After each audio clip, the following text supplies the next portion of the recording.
Oh, it's a real fascinating one at St Andrews this weekend. It's Birmingham City back at home, welcoming one of the best away sides in the whole league in Ipswich Town. Let's check in with Adam, who's our Birmingham expert, and Ian, our Ipswich expert. Good evening to you both. Good evening. Good evening, Good evening, Ian. Mark. Okay. Hi there. Let's check in with you, Adam, then, first of all. Back at home, Wayne Rooney's second game as manager. Let's review how it's gone, if we dare. Southampton was the last game we were previewing, and this was, of course, live on TV, so the whole world got to see this, including myself. And I've got to say, Adam, it looked a shambles in the first half. Talk to us about, from your view, how bad or are we being harsh on Rooney? You're being harsh. You're being harsh. Listen, he's trying to bring a starter play in, as well as getting as many of the players on the pitch. He's admitted it this week in his interview. He said that, I'm trying to get players on the pitch so I can see who can do what. I like what he's trying to do. I'm a big fan of what he's trying to do. He's trying to play football. He knows to get out of this league, you've got to play football, not just be what we've done for years, hoof it up the pitch, like I keep saying. It ain't going to happen in 3 games. It's not going to happen in 5, 10 games. He's going to have to get players in to do what he wants to do. But until now, he's going to have to try and find a way of just getting some points on the board. But it's obvious that a lot of these players can't do it. And there's a reason why we keep finishing 18th season after season. So you can't pin that on Rooney. You can't pin it on Rooney. But yeah, we didn't look great first half. We had a bit of a go second half. But again, some of these players are just not good enough. You got to get your best players on the pitch, and he left a few of them on the bench. You could see what he was trying to do: get to 60 minutes at 0-0, and then bring them on and hopefully try and nick it. But not against Southampton. Yeah, there's been lots said about you can experiment, but you can only experiment for so long. How many more games is he going to experiment with before he knows his best team? Well, apparently we've done a behind closed doors little friendly game this week again, where he's made them all play 90 minutes again to experiment and see what he's got. But he's got to start, like you say, he's got to get some points on the board. But I did say, I think I predicted 1 win in his first 5. The fixture list was tough. Rooney or not, I don't think John Eustace would have got many results here in the first 5 games that Rooney's had. I think we wouldn't have lost in the way we've lost and been so easily carved open. But he'll do it. He'll get the points against Ipswich. We'll burst their bubble. Yeah, Ipswich and then a trip to Sunderland, which obviously the last time you were in the North East, it didn't go too well against Hull. What's the strike force then? What you must have settled on the front 3. What front 3 are going to play on Saturday? I don't know, because he keeps playing Oliver Burke, and I don't know. I wouldn't have him anywhere near that starting 11. And then he has Djukovic up front. Again, I wouldn't have him anywhere near that starting 11. So, I don't know. For me, you have to put Dembele in there. He obviously wants to play 4-3-3, so you've got to start with Dembele on the left. You have to have Stansfield up front. On the right, does he play Miyoshi, the little Japanese lad, or does he put Bakuna out there and try and pack the midfield a bit more? I don't know, but let's just see. He's obviously seen something in training this week. He said there's going to be changes again, so let's see what he goes with. He's got to get it right at some point. It has, yeah, and maybe it could be against a team which you're unbeaten against in the last 6 home league games. But this is a different beast of an Ipswich Town side, isn't it? Thanks, Adam. We'll come back to you for score prediction in a minute. Good evening, Ian. Dare I say you looked vulnerable against Plymouth? Yeah, I think quite often at home we've looked vulnerable. I'm not sure whether that's based on the fact that Kieran's really got them doing what home fans want, which you're at home, we should be attacking, and we are attacking. But, went 2-0 down against Cardiff. We lost the Leeds 4-3. Plymouth took an early start. Yeah, I mean, there's one thing guaranteed at Ipswich is you might get a goal. It's always turning into a game of attrition. And you got to just try and outscore us at home. On the road, totally different. I think we've let in only 3 goals all season on the road. So, yeah, it's a big change when we go out on the road. And I'd love to see us adopt that mentality at home. We obviously don't want to stop scoring goals, but yeah.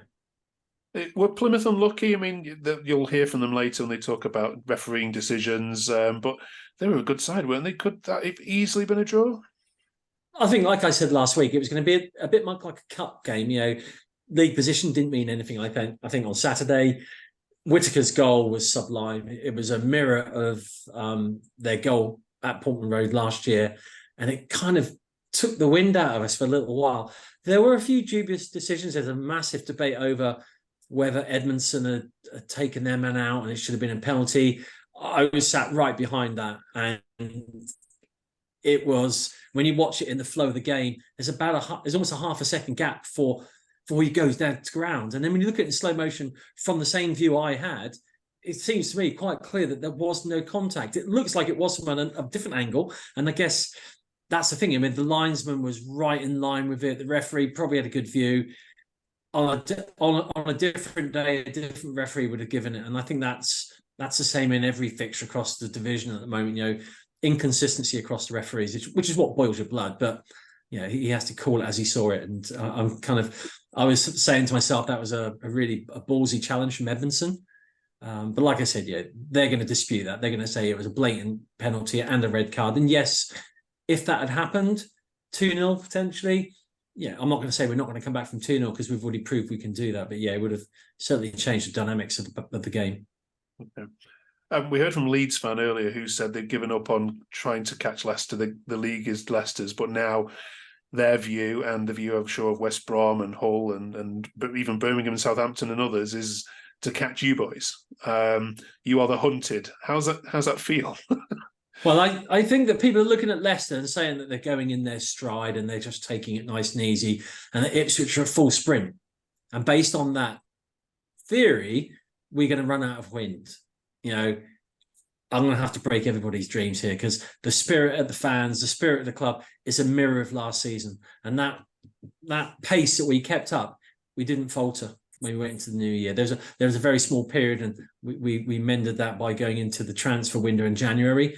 But I don't see Ipswich kind of letting off the pedal at all, to be honest. It's going to be a case of teams are going to have to raise their game. If they want to sit back and hope that we drop our game, well, they're going to be disappointed. They're going to have to raise their game to catch us. And that is more definitely feasible for any of the teams in the top 8 could be where we are now. It's just need a good run of wins. Yeah. And just a word, when you look over at what's happening at the yellow and greens, any sympathy?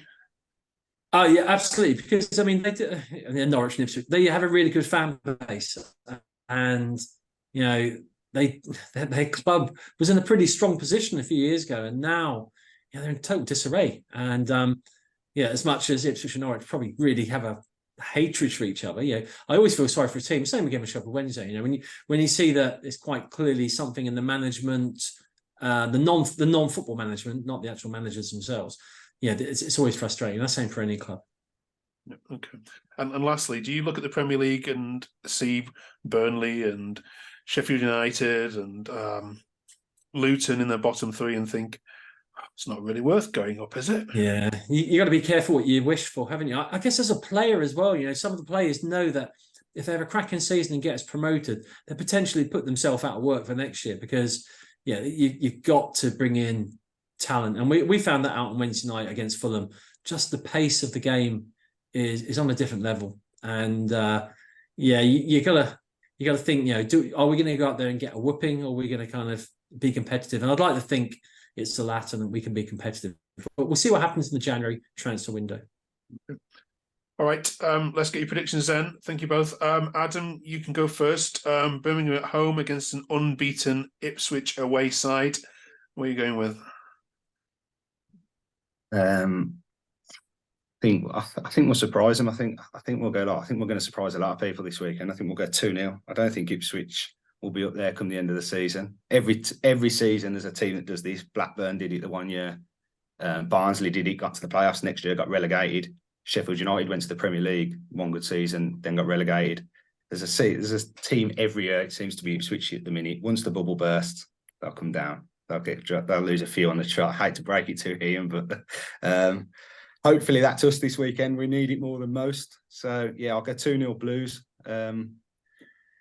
We'll see what Saturday brings. Okay, Ian, come back at that. Yeah, well, last time we played Birmingham, we drew and then got relegated into League One. So there's some open wounds that have fortunately healed over the last 6 years. I see it being another clean sheet on the road for Ipswich, and I would say probably 2-0 to Ipswich. Okay. All right, something's got to give. Enjoy it both. Thank you very much. See you next week. Cheers. See you later.